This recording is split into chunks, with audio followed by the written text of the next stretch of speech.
Good evening, everyone. It is September the 9th, 2021, and this is not really a gun review, but this particular weapon right here is a trade-in. It's a brand new weapon from what you saw in the last video.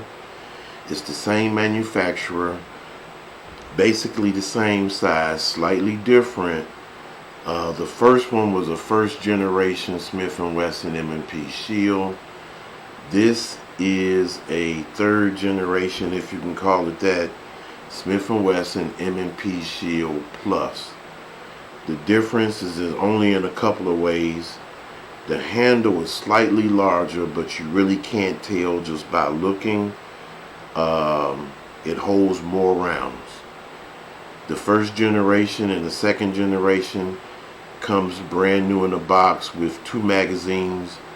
They both hold, one magazine is a 7-round magazine, and the second magazine holds 8 rounds.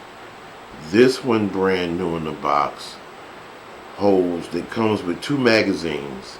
One holds 10 rounds and the other holds 13. And right now the one I have in here is a 13 round, and we'll take it out. It's empty and safety check, free and clear.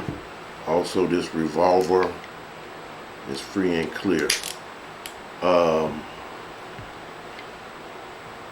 So this one holds more rounds, or for some people, just more bullets. A 10-round magazine and a 13-round magazine, and that is worth an upgrade. That was worth going for. I think I got a great deal for it with the trade-in. This gun, at the time when I purchased it, was only like 4 to 5 months old. It was a brand new. I think they came out with it back in January or February of 2021, and the retail price on it was 500 something. I don't know. This place I go to is kind of high. They kind of jack it up. It might have been 580 or something like that. But with my trade-in of that old pistol that was similar to, that was the first generation Smith & Wesson Shield, altogether I paid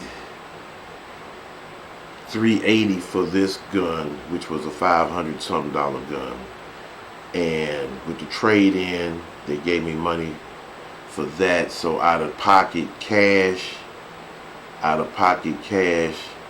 can't remember what it was, that what they gave me, what I had to spend, but it was like 100. I can't remember the numbers, but out of pocket, I don't think I paid like $183.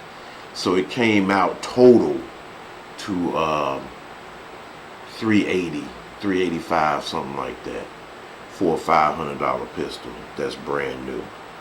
And it shoots pretty good. Today was the first day I took it to the range and shot it. I was intending to shoot this one, but the shop had no 38 special caliber rounds.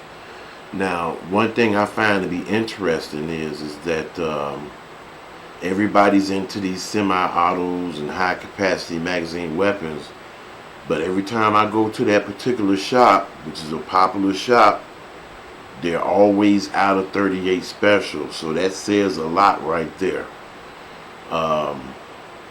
However, I shot this weapon today, and it is a different feel from my Glock 17, which is a full-size pistol. These short little subcompacts, or what they call pocket pistols, whether you're talking semi-auto or revolver, with these short barrels, they're going to kick. They're kind of uncomfortable to shoot to a certain degree because of the kick and the snappiness of it. It's got a short handle, so it kind of, you see how it fits in my hand. So when it kicks back, it's going to feel a little awkward. But I did pretty good with it, and this is the first time that I shot or went to the range or fired any weapon in almost 10 years. Like I said, I had some professional experience in the past for 16 years, and about 10 or 11 years went by without me doing anything, and I did pretty good. I have my targets. I'll show you what I did from 5 to 7 to 10 to 15 yards. So we'll see what that looks like for somebody that hasn't shot in 10 years. It's a pretty good weapon. Lots of reviews on YouTube. You can always go to any YouTube, type in Smith & Wesson Shield Plus, and you got hundreds of videos that people are making. They're pretty reliable. Smith & Wesson has a good reputation for all their firearms. I had only put 100 rounds through here. That was it. 2 boxes, 50 rounds apiece. I had one malfunction after the first box. Out of 50 rounds, I got down to the last 2 rounds. And when I thought the weapon was empty because the slide was locked back, I looked down into the chamber and saw that I had a misfeed. That misfeed could have came from one or two things, which I was surprised. I feel like as big as I am and as strong as I am, my hands and everything, there's no way I could have limp wristed this pistol. But there's a possibility that I could have. The other possibility is that the ammunition, the first box they gave me was aluminum cased ammo. I would not recommend anybody to use that, especially for carry if you're carrying every day. You might can get by with it in a revolver, but aluminum, just out of basic knowledge, it's a softer metal than brass or steel, and it will have a tendency to heat up and swell more. The more rounds you put through the weapon, the barrel is going to be hot, and those rounds are going to go in there, and I guess they can swell. So when the slide was locked back, I can see that there was a little dimple in the primer from the firing pin, but the round was still in the chamber, and another round was jammed and lodged up under it. So I just took the magazine out, racked it all the way to the back, and locked it. And the staff at the gun shop came and just, poked a little, it came right out real easy. Took an ink pen and just poked it through there and popped it out and threw it down the range. That was kind of strange, but even as she explained, it was aluminum case ammo. So if it's two kinds of ammo for a semi-auto that you want to stay away from, don't use reloads and don't use aluminum case ammo, brass or steel. And that's just a recommendation on, from what I've seen. So one of the main things I want to get into it about is my finger placement on these triggers. This trigger is different from the last Smith & Wesson I had. The last Smith & Wesson had more of a curved trigger like on this revolver, but this new third generation has what they call a flat trigger on it. It's flat, kind of straight down. Okay, it doesn't have too much of a curve to it. That seems to be the popular trend of what's happening today. I came into the gun world exclusively back in the early 1990s. A lot has changed since then. But one thing I was taught,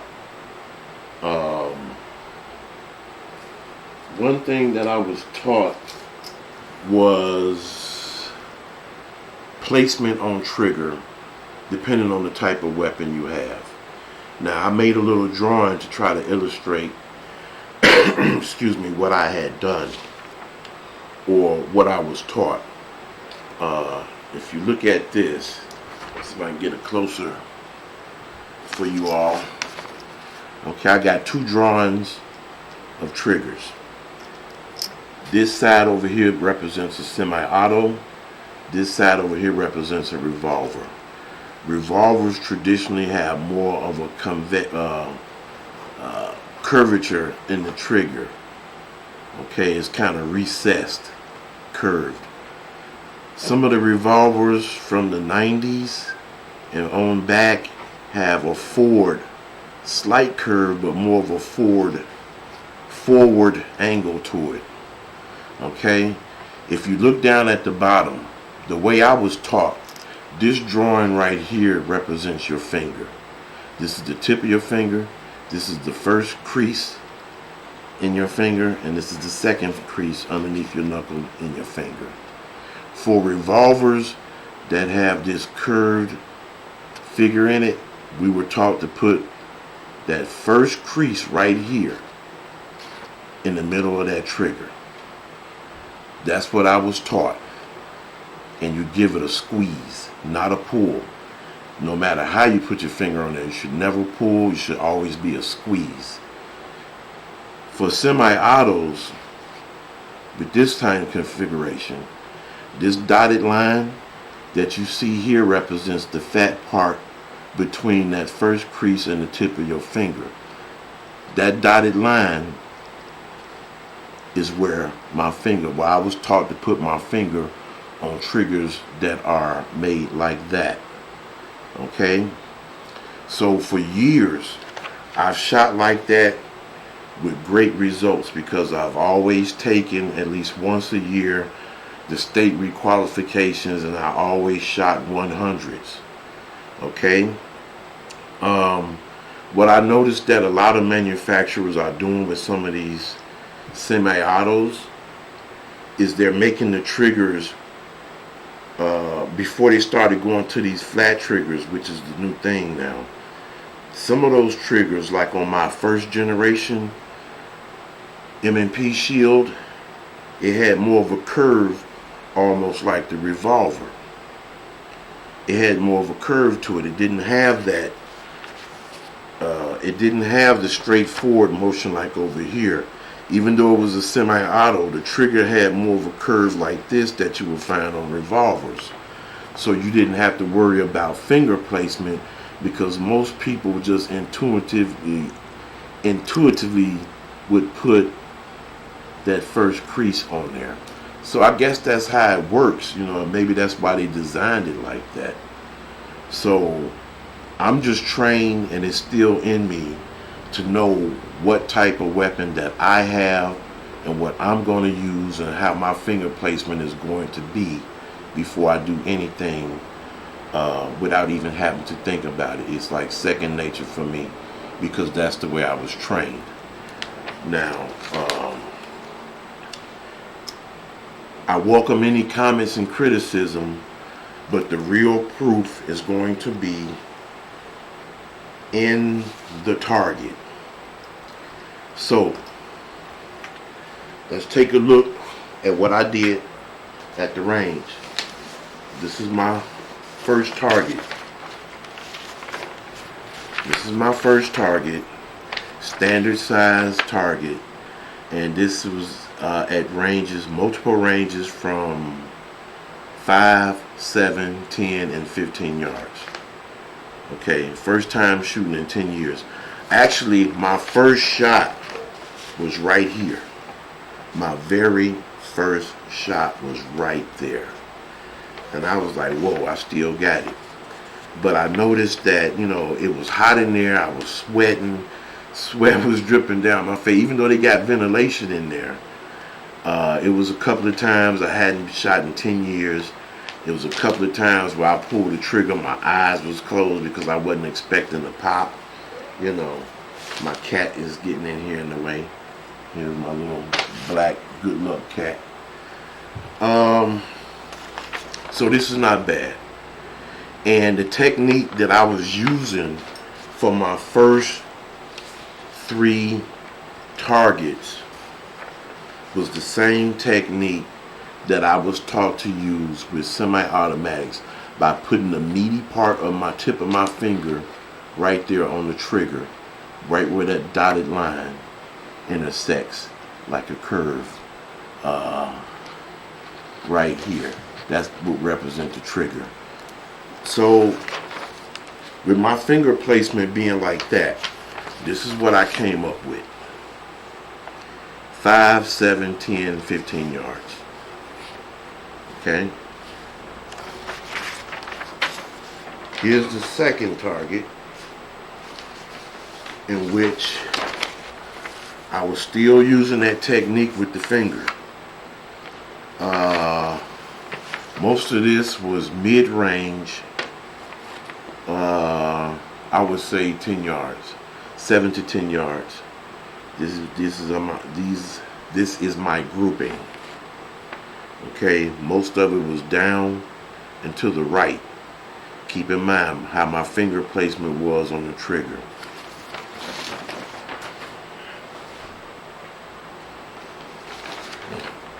This was my third target. Once again at 7 to 10, maybe a couple of times out to 15 yards. Okay? And at my last couple of rounds, I said, okay, let me try something different with my finger. I got this new flat trigger. This is my first time ever firing a weapon, one of these semi-autos with the flat trigger. First time ever doing it, and I haven't shot in 10 years. So I decided to go with a different method, which was relating to how I would place it on a revolver, going back to this first picture with the more recessed trigger. With the flat trigger, I put the first crease of my finger, this curved line right here representing the trigger. This is where I had my first crease on that trigger. And I noticed that the last couple of shots were like doubling, like let me see, the last couple of shots were doubling, like up in here, here, and I'm like, okay, I'm hitting more on top of each other like I should be. Just to give you a comparison, if I had my 4-inch Glock, there would definitely be a hole chewed out all through here with that 4-inch barrel. But we talking about a barrel that's only 3.1 inches. So once I made that adjustment by putting my first crease of my finger right here in the middle of that trigger, my last target, I tried something different. That's how I shot. I put my first crease in that finger, and this is what I did.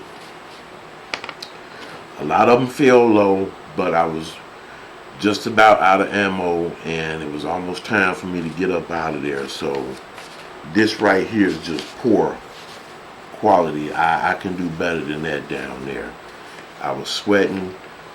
Excuse me. By the time I got out there, sweat was in my eyes, and I didn't want to rub my eyes because, you know, you're getting lead on your hands, and I didn't want that getting in my eyes. So it was kind of tough for me to kind of like using my shoulders and a towel to wipe my face off with. But look at in this area here what I did with that technique of using that first crease in my finger. This is what I said from the last video that I made about these weapons. Your finger placement and trigger control on that trigger, everything adds up. Everything from your stance to your grip to your trigger control and finger placement on those triggers. Okay, so you have to get the type of weapon, whatever it is you choose to get. You have to be able to look at that trigger and know how to put your your finger on those triggers. And I have not seen anyone make a video like this yet. Nobody goes into detail. I'm quite sure after people see this, they probably will. But for a revolver with a more recessed and more curved trigger, I put that first crease in there, and now I'm finding out what works best for me with a flat trigger is to have my finger in this type of configuration with the trigger going in that first crease of your index finger. If I was shooting my Glock 17, I would still use the old method of putting the trigger right here on the meaty part of the tip of your finger, because it has a more of a forward curve. So with that being said, the targets speak for themselves. I'm quite sure a lot of people will have a lot to say. Like I said, these rounds that went in down here, that was just me being sloppy, not really. I just wanted to get the feel of the weapon. I have not shot in 10 years. These smaller, what they call subcompact and pocket pistols and snub noses, they are much more difficult to shoot than a full-size pistol. A pistol that has 3 or 4 inches, or a 6-inch or a 4-inch revolver with a barrel that long, you will have more accurate and more tight shots. Smaller the pistol, the shorter the barrel, the less accurate it will be. The longer the barrel on your semi-auto or revolver, the farther you can go out with more accuracy. And that's just a simple rule of thumb. I could have did a lot better, but I just wanted, it was my first time shooting this weapon. It's brand new out the box. But when I used a different finger placement on the trigger, I got a lot more openings up in this area here. So the next time I shoot with this Smith & Wesson Plus P, I'll be using that technique, and I'll be seeing what my targets look like after that. As you can see in the center, this is what I came up with by putting the trigger in that first crease right here. That first crease. Once again, if I had my Glock, the trigger would have been coming across here instead of right there on that crease. But these triggers are different. That was my first time firing any type of semi-auto with a flat trigger. It didn't have that on my first generation M&P Shield. It had more of a curve like the revolver, so that you could use that first crease in your finger. But and once again, it's very important, it's a squeeze, not a push. Never is it a push on the trigger, it's always a squeeze. So like you squeezing an orange or something, just squeeze it, not a push, not a pull. And with that, I'm going to conclude the video. And once again, pretty good deal on this. Got this gun a few months ago, about maybe 4 months, 5 months after it came out. My first generation Shield, I never shot it. I never fired it. The COVID messed up a lot, and it's just a blessing that within the last couple of months, the gun shop that I go to, they reopened up their indoor gun range. So that's a good thing. So with that, not bad for somebody that hadn't shot in 10 years. And I just got to get some more practice, because I am going to get a concealed carry for this particular weapon. The revolver still was my first choice. Sometimes I still think about it, but being in Chicago, I done seen and walked through and drove through too much shit. Excuse my language. Excuse me, please, and forgive me. But being in this city, I've seen too much with my own eyes. and God knows I need those extra rounds. So this is going to be my choice right here. With that, stay safe, stay armed up, support the Second Amendment, and good night. Zing.